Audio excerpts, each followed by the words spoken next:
Ever wondered why your super smart friend, the one who nailed every test, is always broke? Or maybe, just maybe, that friend is you? It's such a strange contradiction, right? We assume high intelligence equals high income and financial savvy. But the reality is often the complete opposite. Many of the brightest minds I have known have struggled with their finances, and it's not because they aren't capable. Today, we're diving deep into the real reasons why smart people often have a hard time with money, and more importantly, how to flip the script and become truly money smart.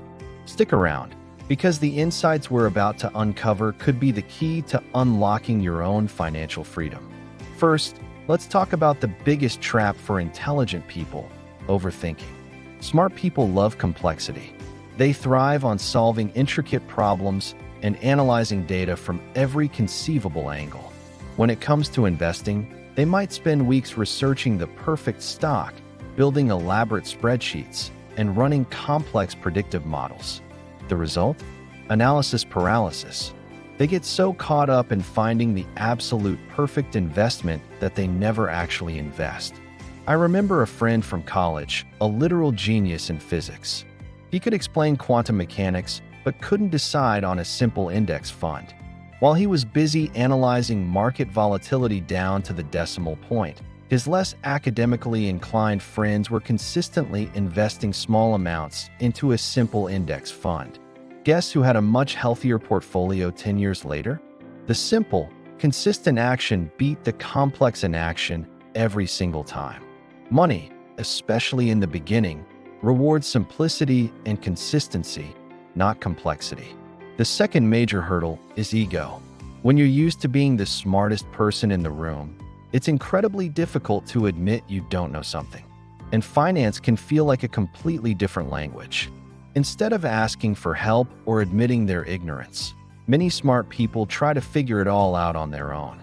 They might feel embarrassed to ask what a Roth IRA is or how compound interest really works. This ego-driven isolation leads to costly mistakes. They might fall for get-rich-quick schemes that appeal to their desire for a sophisticated, secret strategy, rather than embracing the boring, proven methods of building wealth. I saw this with a brilliant software engineer who thought he could outsmart the crypto market. He dismissed basic advice about diversification, convinced his analytical skills would let him time the market perfectly. He ended up losing a significant amount of money, a painful lesson that the market doesn't care about your IQ. True financial wisdom starts with humility, the willingness to learn from others and admit you don't have all the answers. Next up is what I call the latte factor on steroids. Smart people are often good at earning a high income, but they can be terrible at tracking small expenses. Why? Because they rationalize them. They think, I make good money, so this $50 subscription or this $200 dinner doesn't really matter. They focus on the big picture, their salary, their career trajectory, and dismiss the small leaks in their financial boat. But those small leaks add up.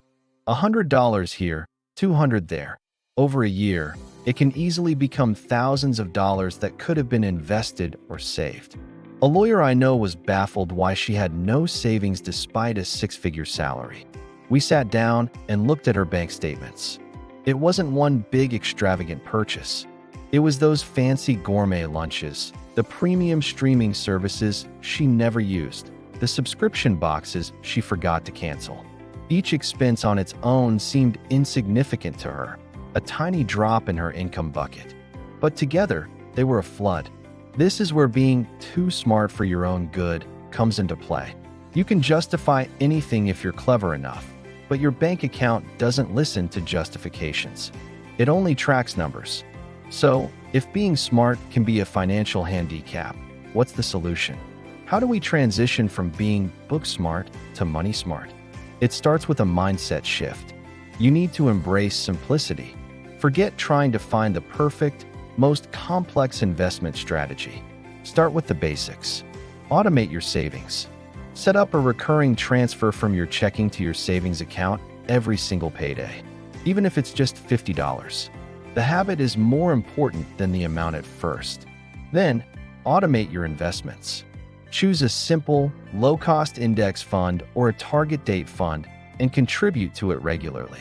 This is the set it and forget it strategy, and it works because it removes your two biggest enemies, overthinking and ego. You're not trying to beat the market. You're just participating in its long-term growth. The second step is to swallow your pride and get educated. Read basic personal finance books. Watch trusted YouTube channels. If you're really lost, talk to a fee-only financial advisor. The key here is fee-only.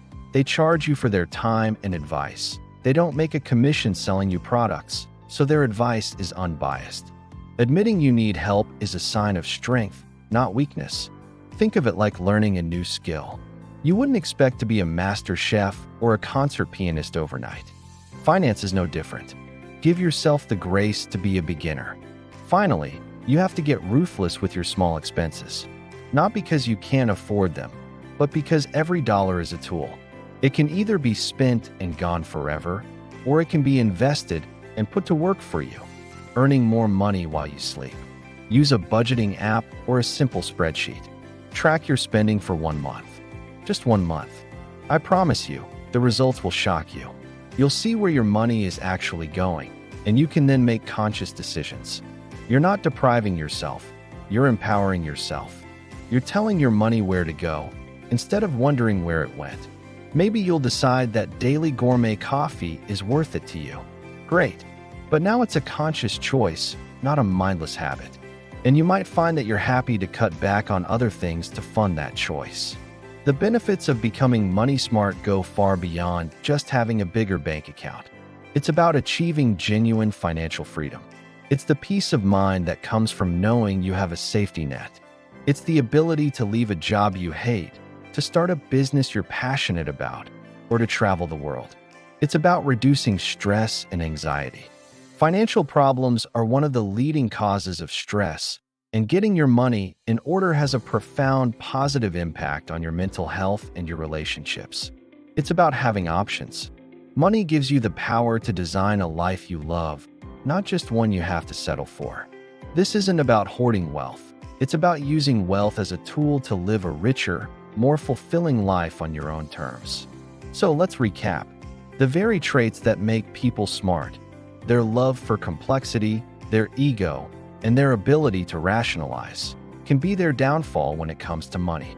But it doesn't have to be that way. By embracing simplicity, seeking education, and tracking your spending, you can transform your financial life. You can combine your intelligence with sound financial habits to build real, lasting wealth. Don't let your big brain get in the way of your financial success. If this video resonated with you, do me a huge favor and hit that subscribe button. Give this video a thumbs up and share it with a smart friend who might need to hear this. Your support helps the channel immensely and allows me to create more content just like this. And I would love to hear from you in the comments below. Have you ever fallen into one of these traps? What's one simple financial change you've made that had a big impact? Let's get a conversation going and learn from each other. Thanks for watching, and I'll see you in the next video.